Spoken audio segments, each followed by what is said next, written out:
Welcome to the Fishbowl Radio, everybody. My name is Chief here, and joining me today is Juicy. We are live here on the Fishbowl Sports Radio. We're going to talk about LSU football 2025 season preview here. And let's start off, Juicy. Let's talk about quarterbacks, you know. And the word Heisman has came up a couple of times in Baton Rouge about Garrett Nussmeier. What you thinking about this season for Garrett Nussmeier and company in that quarterback room? Well, the starters, I'll say he's the most experienced quarterback. If you look at the SEC, he really is one of the most or the most experienced quarterback in the SEC. So he has that. He has the potential. I mean, we've seen some good. We do see the interception part with the gunslinger thing, but I'm hoping that he's really worked on that this year. But I mean, he's definitely deserving of it. Now, I mean, there's always a chance, of course. I mean, nobody thought like Joe Burrow had like 200 to 1 odds or something when the season started, and he ended up winning the Heisman. So, I mean, he don't have to have spectacular numbers, but in my opinion, I mean, if their defenses step up they uh, uh and they get to the playoffs, make a run, I mean, he definitely could win the Heisman just with a little bit better than mediocre numbers because the Heisman, because quarterbacks are heavily weighted in the Heisman race these days. Yeah, I think if you look at like Garrett Nussmeier and company, he it's always reassuring that you have that experience coming back, especially in the transfer portal era, that you will have that kind of thing for LSU. Experience is key in this era, I think. Being in it for like last 4 years, we kind of see the teams that have experience typically do very well. Look, like for example, you mentioned Joe Burrow. I'm using a more recent one, Jaden Daniels, who in his first year, he didn't look all that great. He definitely wasn't a Heisman contender for sure in his first year. Second Well, he year, kind of came on though. He kind of started coming yeah, on later on in the game. toward the end of the season, but like in his second year was really when he made his big difference.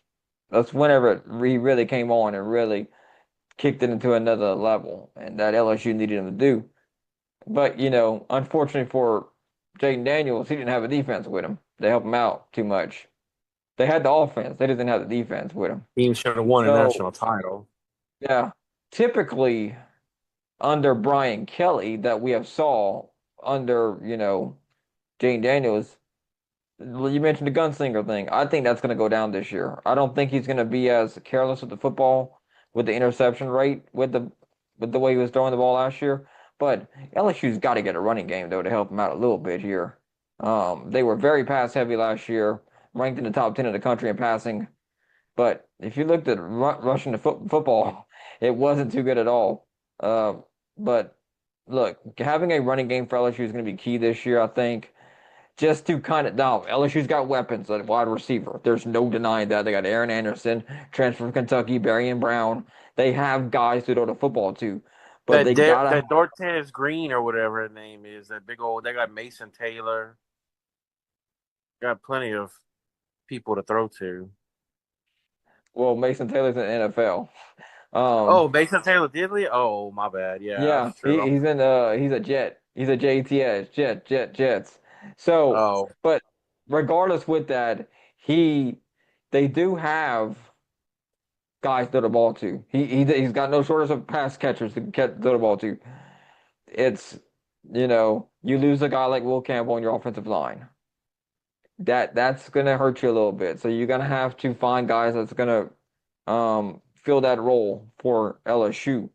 So when you get Caden Durham out there on the field, I think he's one of the most important players out there on the field for LSU, to be honest with you, I offensively. think I he'll be. think this here, if you look at, let's just talk about LSU here. I mean, the offensive line and all that good stuff here. So quarterback wise, I think they're good. I think it's gonna be fine.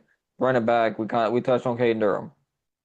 So with Caden Durham being out there, like you mentioned, Juicy, he's gonna be the workhorse. He's gonna get a lot of the reps. He's gonna get the majority of the carries for LSU here. But they need And him. Chris Hilton, another one we forgot to mention, a great wide receiver too. Yeah. But running back wise, they really need to get that running game going because it's gonna help them out a lot. It's gonna help the passing game even out even more. So like they don't need a top 10 running game. I'm not saying anything like that. If they get a top 30, maybe even a top 50, I think that would be huge for LSU because even if they get that 30 to 50 range, it's gonna the defense has got to respect the run a little bit enough where they might load eight in the box, and then if they can't, because if they can't stop it there, they're going to load up the box, and that's going to allow Aaron Anderson, Hilton, Brown, and all these other guys that are running around for LSU to go make magic out there in the get real separation secondary and create matchup problems for the defense, and that's something they're going to have to deal with here. So I think in that regard, LSU is looking pretty good for this year. As far as like playmakers out there in the skill positions. Now, let's talk offensive line because that's going to be a big discussion. Um, you lose Will Campbell, um, but Yeah, you it's a got lot Tyree to. Adams. Tyree Adams is going to have to sub in and replace Will Campbell. He's going to keep. He's that guy, right? He's good, but he's not among the elite. It's kind of like the thing on him. He's a 6'7", 310 pounder. He's gonna have to replace Will Campbell. Can he keep Garrett Nussmeier upright? He's gonna be the one that everybody's gonna be watching at offensive tackle. In the How do you blind think he's gonna spot. do, Juicy?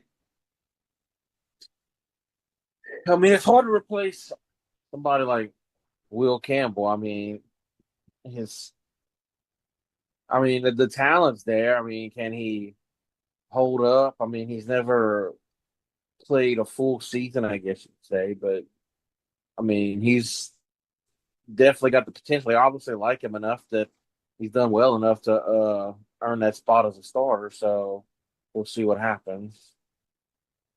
Yeah, that's offensive line. Everywhere else, I feel like they're good. I think that's the one spot that LSU fans are going to keep an eye on just throughout the season here. And he don't get a break. You open up with Clemson, it's kind of a baptism by fire. So we'll see what happens when we go through the season here. Wide receiver, I'm not going to even really touch wide receiver too much. Y'all know it's They got some playmaker after studs: Nick playmaker. Anderson, Chris Hilton, Darian Brown.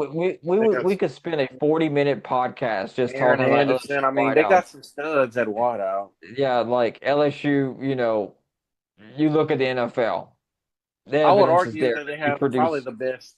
They have the best receiving core in at least the SEC. I would make that argument. I would second you on that one too. I think that's a very big thing there for them. But let's talk about the side of the ball everybody's worried about. Blake Baker and that defense. Okay, so um LSU typically has good defensive backs up until like 2020. Last year the secondary wasn't like terrible. The pass defense got roasted by USC when they opened the year. And it even got ripped up in a win over Baylor in the end of the year. And it only picked off six passes. So here's an interesting stat that I think is interesting to know.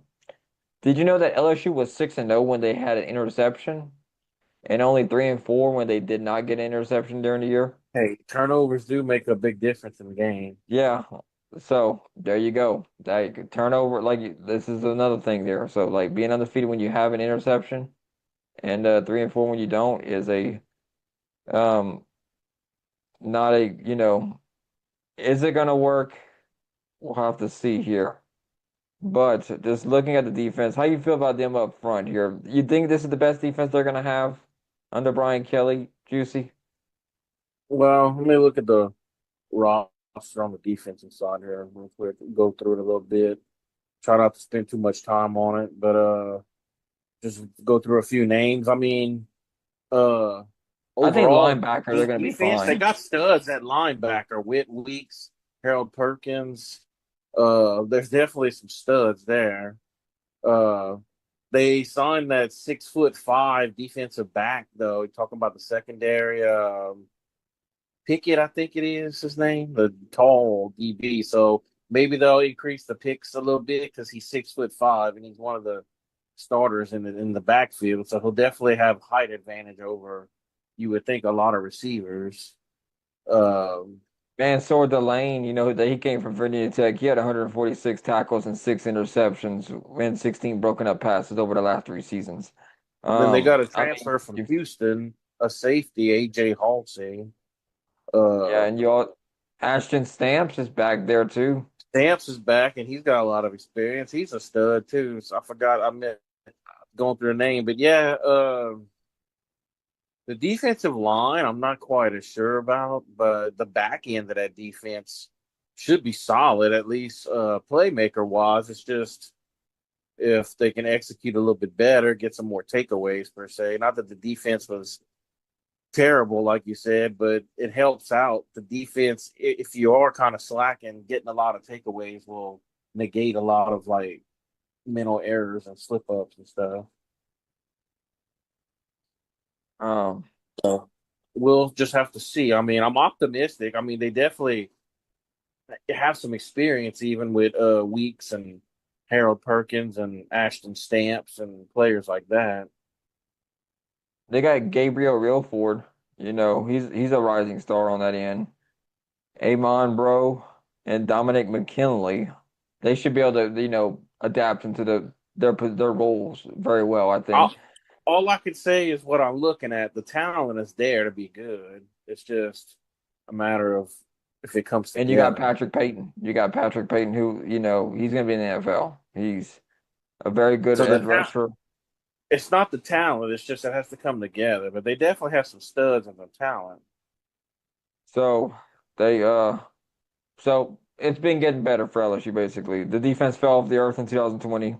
2 years ago they were 108th in the country, and they moved up to 61st. Now, if they go up to the into that top 40 range, 30 to 40, If which the I think is where offense the is LSU elite, defense is going to end up at. And if they get the if running the game going, offense is like top 10, like elite, and the defense is like in the mid the 50s on up, I think they have a good shot at making the I playoffs. think even if they get 50 on below, I think LSU is going to make the CFP this year, depending on how this schedule breaks down The for them. But defense let's just has start to off. be okay. Yeah, I mean it's been the kind of the they have enough firepower to get it through here, barring injuries and stuff like that. But I think receiver, even if they hit like one or two injuries, I think they still would be fine in terms of having firepower there. If they can keep Caden Durham, healthy throughout the season here and establish that running game and they elevate it to that next level that like LSU is known for, like in the 2000s under Nick Saban and Les Miles and that group of coaches that came through LSU, they're going to be fine. And it all starts off at Clemson. We know the storyline. Brian Kelly can't win an opener. Does he get it But this year, hey, Juicy? maybe What you this year think? changes. Who knows? What you thinking? Oh, we're starting to schedule a prediction Yeah, now. we're gonna start the schedule here. I'll tell you what I think Oh, about it here. go ahead. Maybe that might sway my Um, decision one way or the other. so I don't want to pick LSU here because I feel like every time I pick them, they just let me down. Um, Oh, you're going it's with the it's reverse psychology. Pick against them, they might win. yeah. So look, it typically works better that way for me.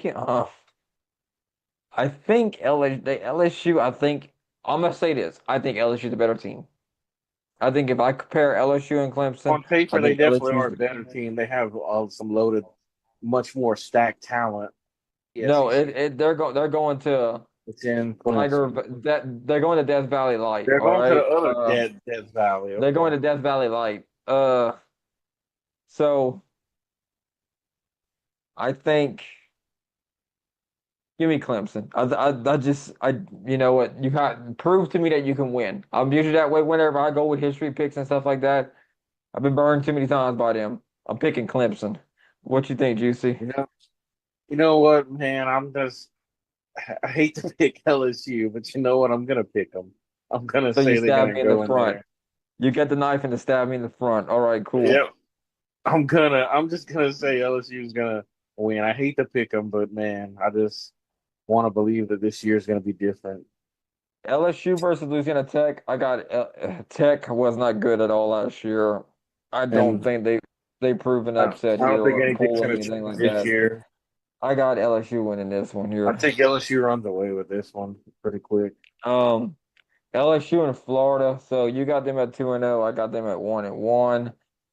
It's like I said, a three-game opener. This is kind of a tough, like I think they were top 10 in Power Four schedules and stuff. So Florida, I they could very still well don't see lose the this one schedules here. that DJ hard Wagner, though. Florida, and Billy Napier coming into Baton Rouge.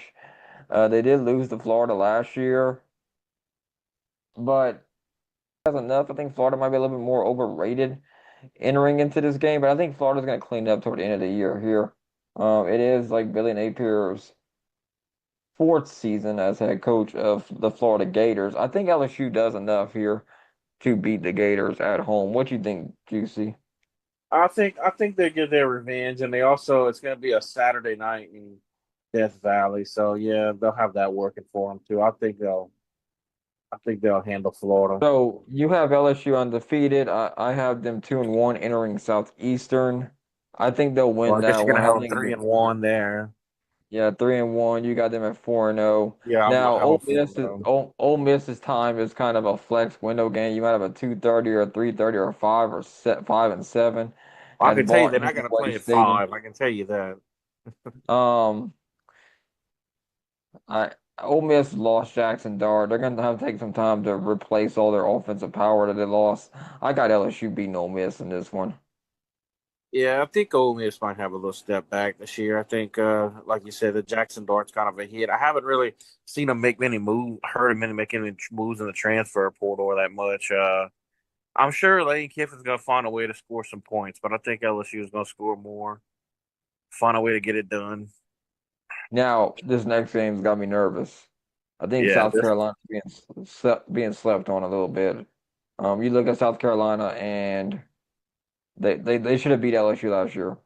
I will come out and say that LSU pulled that out by the skin of their teeth. They should have lost that game. South Carolina definitely beat them at home last year. There was no way that, but I think I think South Carolina beats LSU at home. I think they're going to end up beating the Tigers. What do you think, it Juicy? depends. To me, it depends on, I guess, the time of the day. If it's a night game in Death Valley, I'm going to definitely give them the advantage. But right now, looking at it, I think I'll be with you, man. I think South Carolina's really underrated and not getting a lot of attention. I wouldn't be surprised if South Carolina's competing for the SEC East title at least. Yeah, right up there with Georgia. But so you got LSU getting their first loss against South Carolina. That could Yeah, definitely be one. Yeah, I hate to do it, but honestly, I think it that's is going to be the case preseason, different. so I mean LSU at Vanderbilt. Look, I know Vanderbilt had a great story last year beating Alabama, but I don't think LSU going on the road to Nashville. It's been a while. I don't remember the last. When was the last time LSU went to Nashville? It's a good question to ask, and I Oh, don't want anybody to it's accuse. been at least 6, 7 years. It's been a It's been good a minute. while. I think LSU does end up beating Vanderbilt here. Granted, this is looking like an early kickoff window, 11 a.m. to 12 p.m. is what they're giving here on the website. So, I think LSU goes on the road and ends up beating them. Give me a five and make LSU 5-2 on the year. I'm with you. I Which think LSU's going to handle Vandy.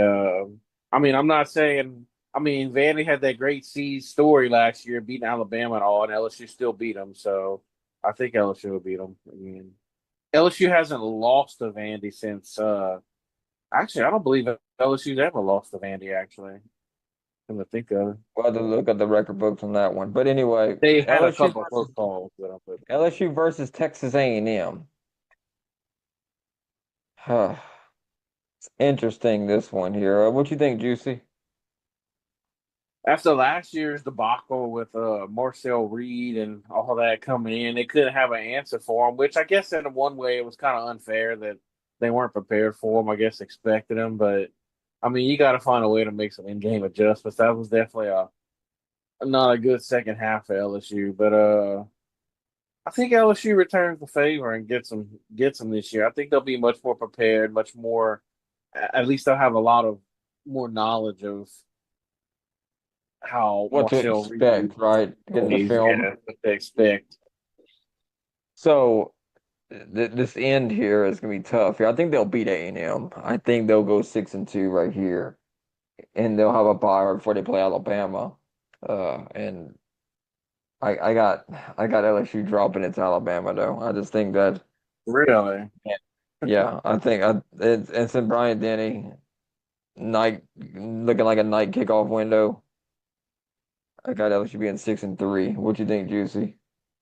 you know, Alabama. If it was Alabama of like the past, pre Kalen DeBoer, I, I'd always just automatically pick Alabama. But now I might actually pick LSU to beat Bama. Now I just don't think it's quite the same feeling as it was when Nick Saban was there.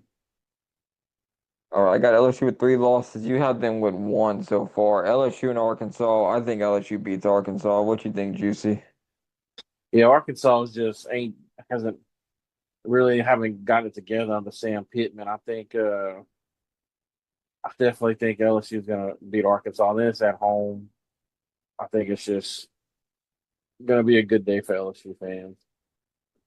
Western Kentucky and LSU. I got LSU beating them. I think it should be a cakewalk for them.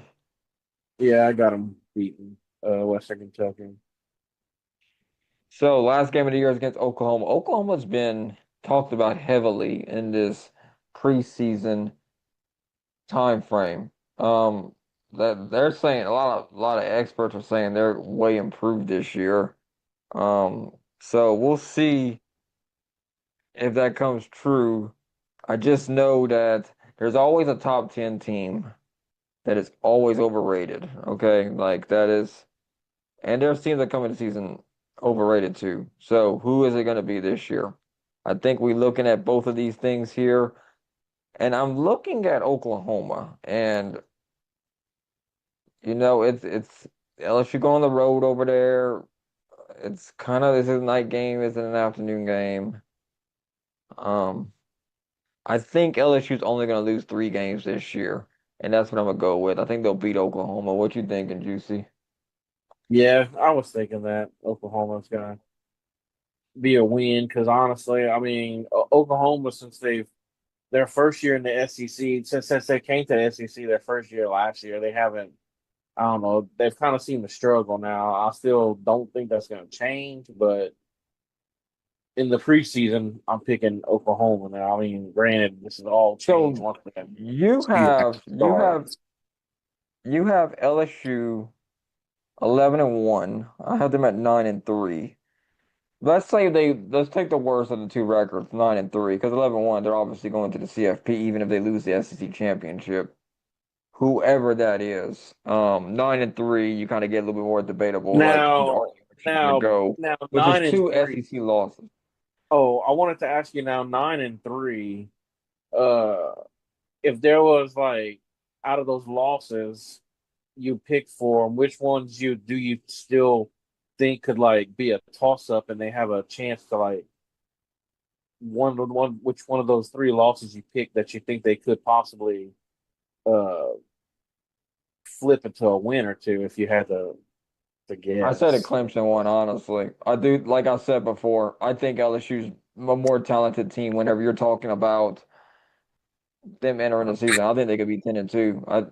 I do think they're gonna lose at least 2 games this year. Um, I'm going 9-3. I'm kind of basing it. My floor for LSU, like worst case scenario for them would be like a 7-win season. That's I heard you like say worst case scenario. That's I heard you like say bottom of the line. Like you have a lot of injuries and you just can't recover from it. I think seven yeah, I wins think is Brian like Kelly would probably be gone or at least be on the hot seat for yeah. sure though. Well, I think if they don't make the CFP this year, I kind of agree with I know Marcus Spears made the same thing that the LSU fan base is going to turn against if we don't make the CFP this year, and I agree with him. I think they're going to be calling for his job if he don't make it there. So that's what I think. But I do Uh, think at 9 so, and 3 they will end up making it to the CFP. What you think, Juicy? I didn't catch that part. You said with two losses, you think for sure you're pretty certain of which one you said you might not that you said you that could go. Like which one I don't think. No, you said there's two losses for sure. Two out of those three you picked, they were definitely gonna lose. I thought I I heard you think say. I think I think they're losing to South Carolina. I think they're losing to Alabama. That's what I think.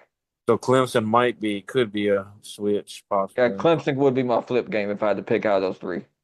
And so you said, so I think would they make it at 9-3? You said. Yes. Well, I guess it depends on how much they lose by and how good the other opponents they lose to. I guess